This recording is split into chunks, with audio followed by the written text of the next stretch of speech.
The story of Plymouth Colony is one that exists in sharp contrast to that of Jamestown. Instead of a place no Englishman had ever visited, Cape Cod had been one of the most popular North American destinations. The investors who would back the mission weren't the best business minds in the kingdom. They were a group of people looking for any venture that might help them survive financially. Instead of being given a set of strict instructions from a top-down company, settlers were given a patent and left alone to fund and govern it. And the Indian civilization they encountered was one on the brink of destruction, not an empire at the height of its strength.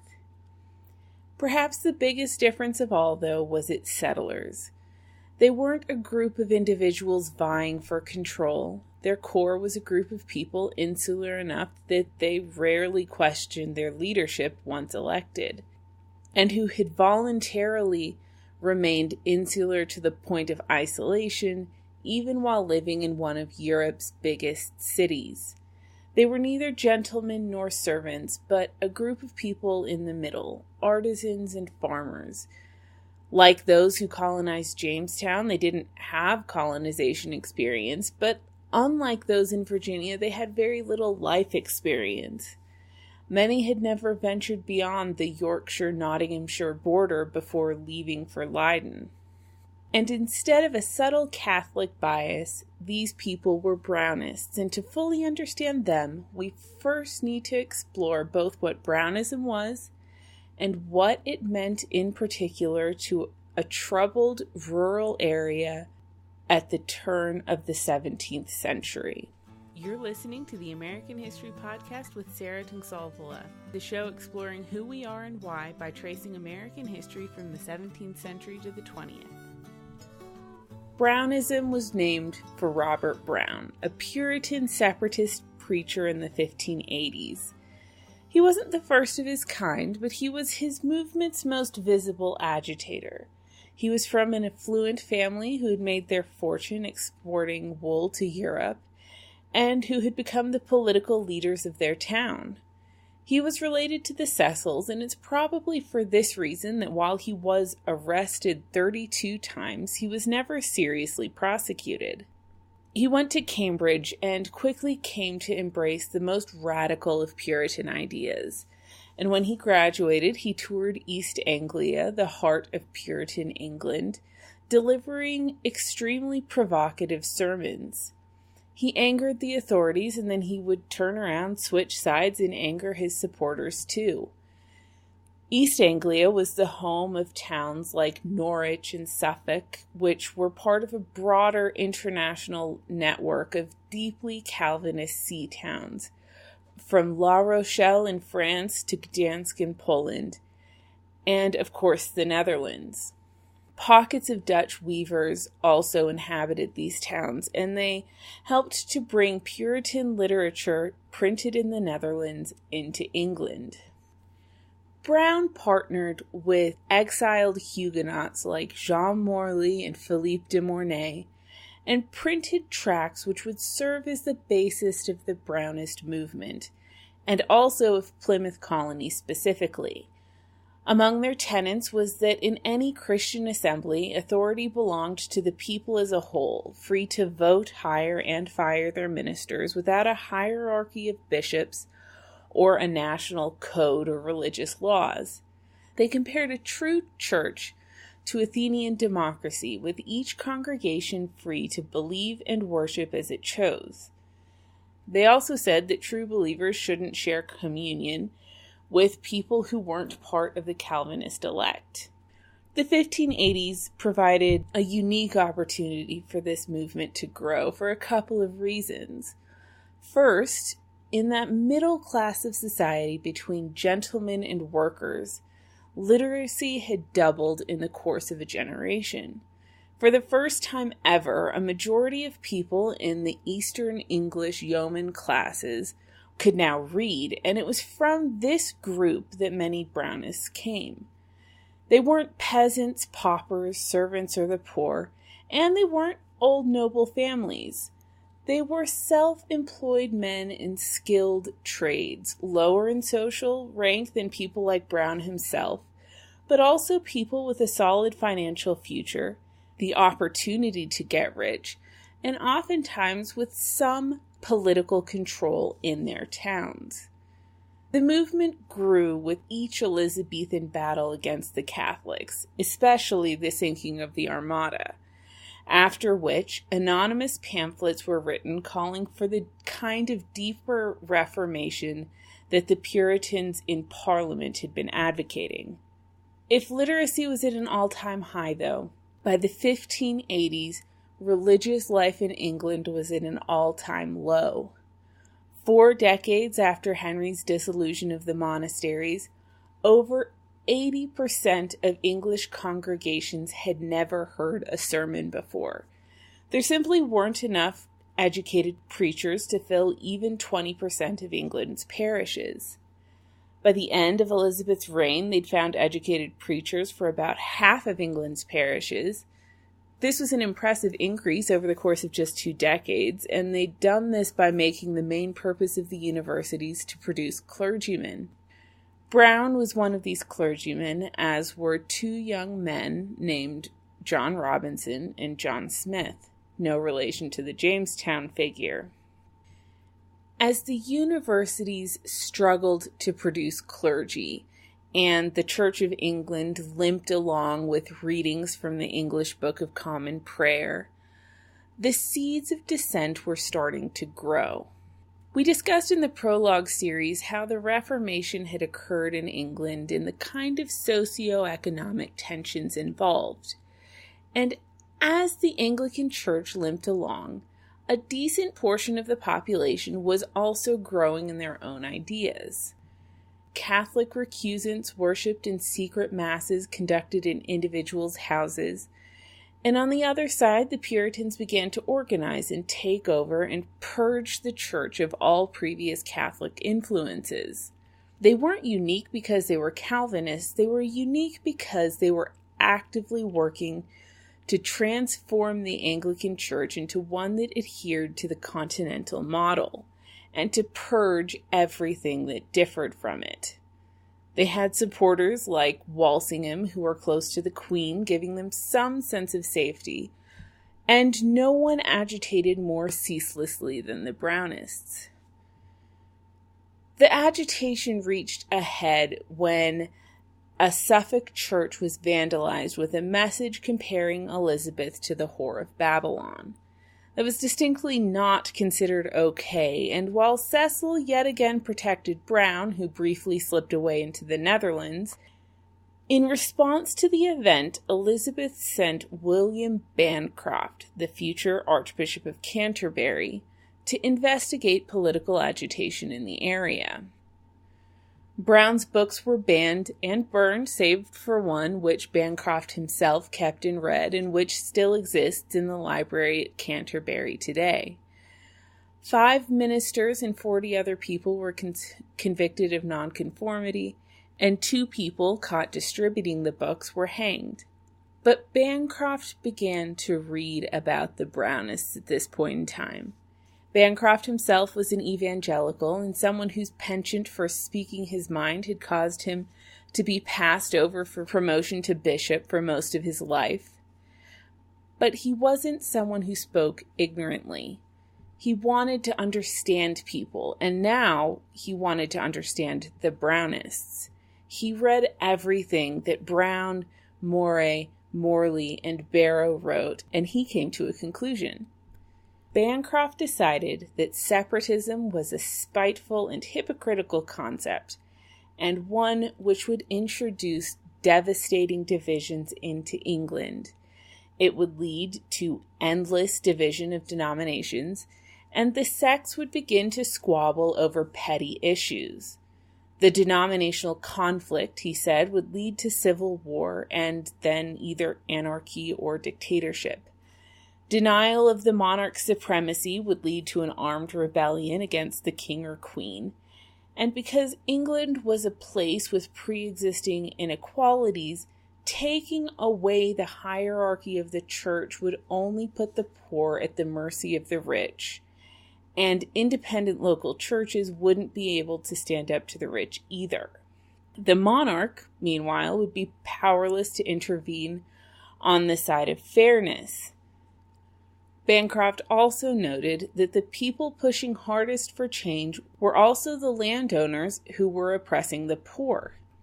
Both Bancroft and his Archbishop of Canterbury at the time, a man named John Whitgift, were dedicated evangelical Protestants who had stood fast to their beliefs even when they weren't popular. They weren't Catholics, and in fact, Whitgift had remained a defiant Protestant during the reign of Mary Tudor. They just had a very troubling prediction of what Brownism would lead to, and in reality, they pretty much nailed it.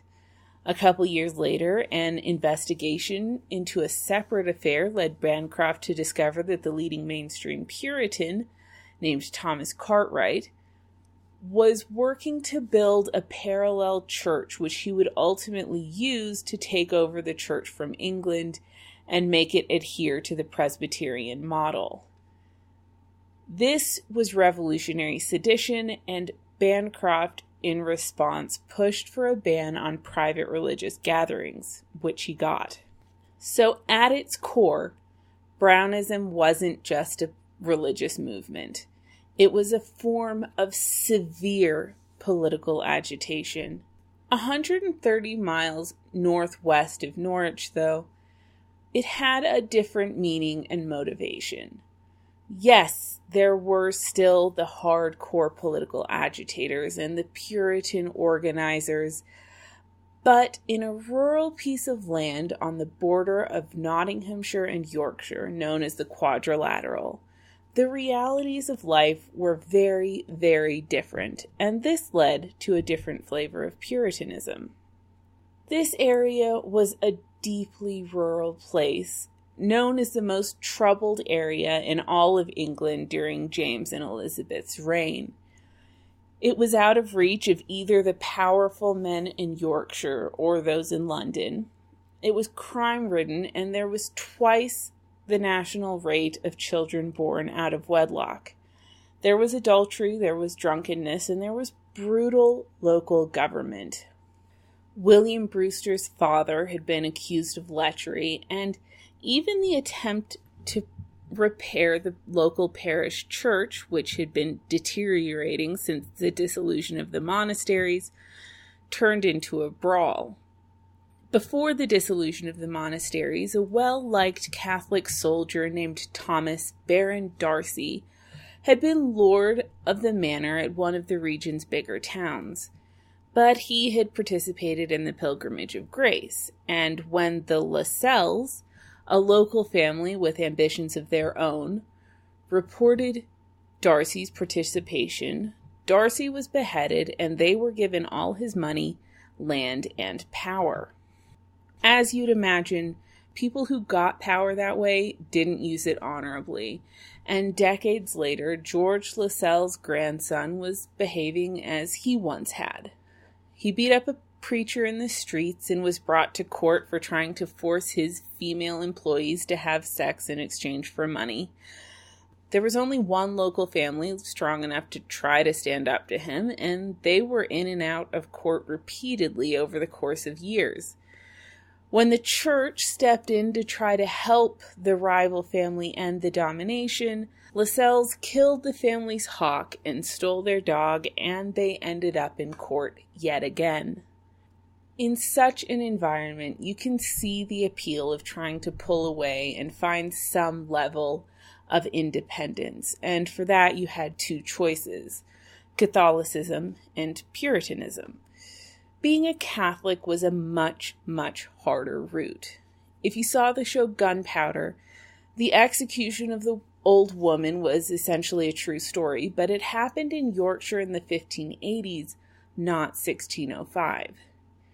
Elizabeth had sent an anti-Puritan evangelical to be the Archbishop of Canterbury, but she sent a dedicated Calvinist and a friend of the Cecils to be Archbishop of York.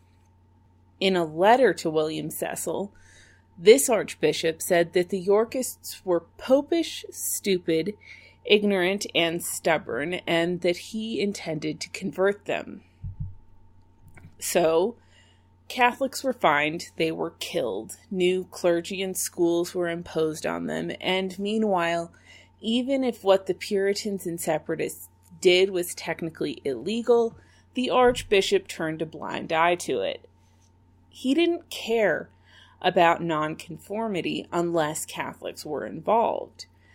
There was a lot of Catholicism in the area, and in fact, some of the Pilgrims, like William Bradford, had Catholic family members.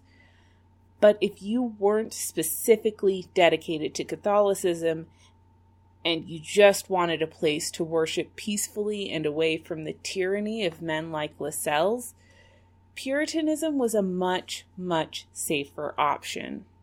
And it's in this era that we can start to see Puritanism begin to grow in this area. It had a core of strong advocates like William Brewster and a very favorable environment. Brewster was the nephew of the mayor of the Puritan town of Hull, and through this connection, he had started to work for Elizabeth's Secretary of State, William Davidson. Davidson was soon scapegoated for the execution of Mary, Queen of Scots, and within 2 years, he was sent to prison and Brewster was sent back home. Brewster was a known Puritan who had helped fight Catholicism, though, so he was deemed trustworthy enough to take over his father's position as postmaster. By the time James took the throne, there was a relatively strong Puritan presence in the region. In the early 1600s, the strongest Puritan defenders began to die, though. First Leicester and Walsingham, then Elizabeth, and 4 years later, her Archbishop of York. On the other side of the divide, so did Whitgift, but James replaced him with Bancroft. True to his style, James was much more openly hostile to the Puritans than Elizabeth had ever been.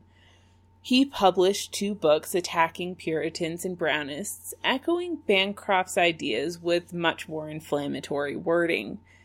They were pests, a diseased, and evil sort. They were dividing his kingdom, which should be unified.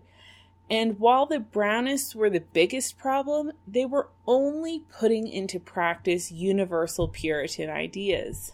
James didn't step up a campaign of violence, though. Instead, he allowed Bancroft to create a set of laws to deter Puritan activities. He required full acceptance of the prayer book, sealed off loopholes in laws and regulations, required parish church wardens to report separatism, and at the same time tried to repair the church with an evangelical bent. Bancroft himself was evangelical, but this would also have the effect of making people less likely to look for Puritan alternatives to the established church. So now clergymen were barred from taverns and gambling, and every church was required to have a pulpit.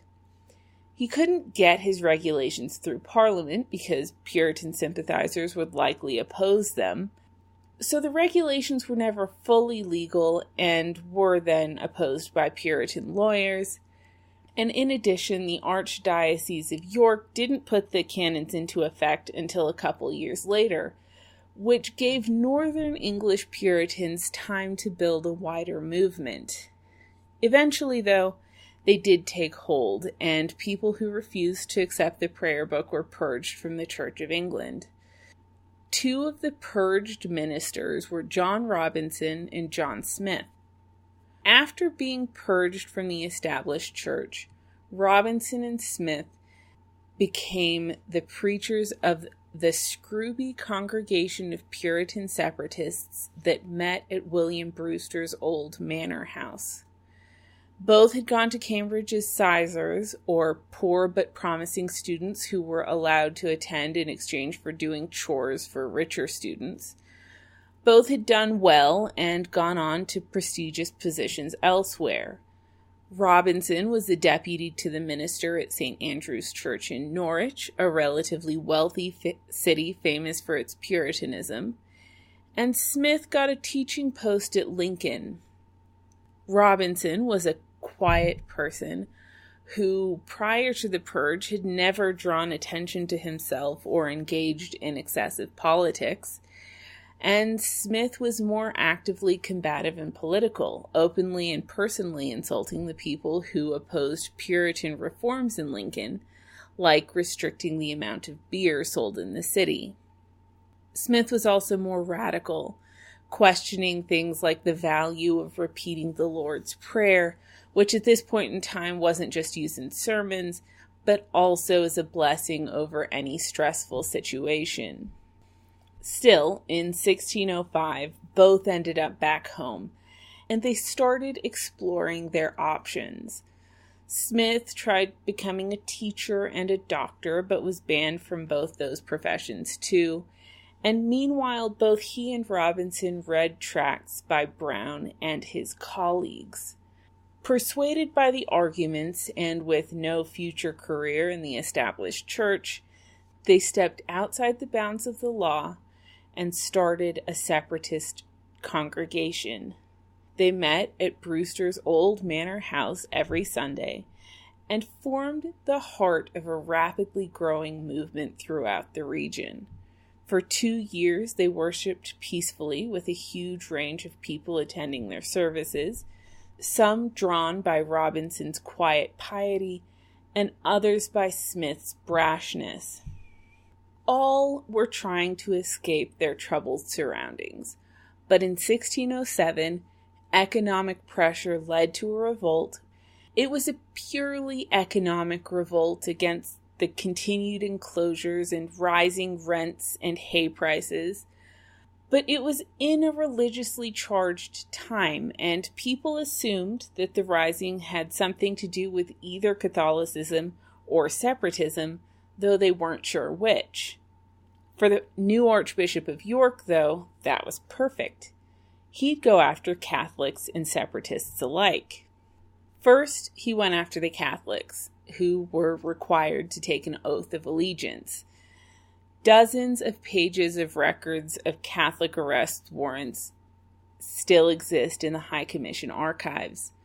Only a handful of Brownists were arrested, though. In one session, 60 Catholics were tried and 14 imprisoned, whereas only 4 Brownists faced a similar fate. The Brownists were the people who were politically active. They used their arrests to attack the legal authority of the Anglican Church, and to attack it in a way that, if they won, would strengthen Parliament, reduce royal prerogative, and have wide-ranging implications for English politics and law as a whole.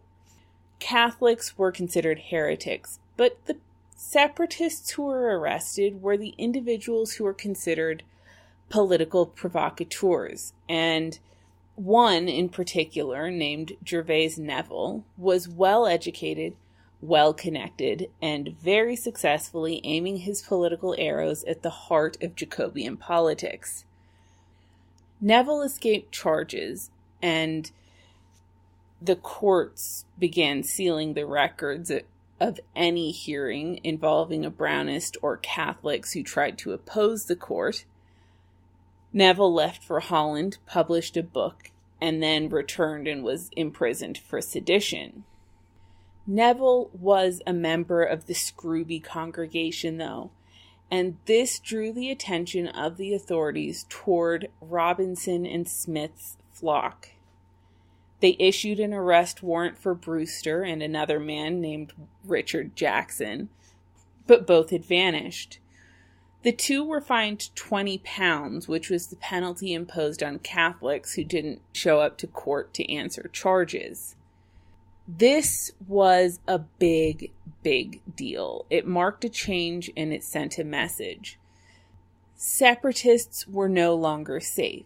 They'd watched Catholics suffer for 20 years, and if the separatists were going to start facing what the Catholics had faced, they needed to start protecting themselves. They even worried about execution, which was in reality unlikely to affect separatists, who were Protestants and therefore not considered heretics, But still, it was a big step in a dangerous direction, and the Scrooby congregation decided that it was time to leave England.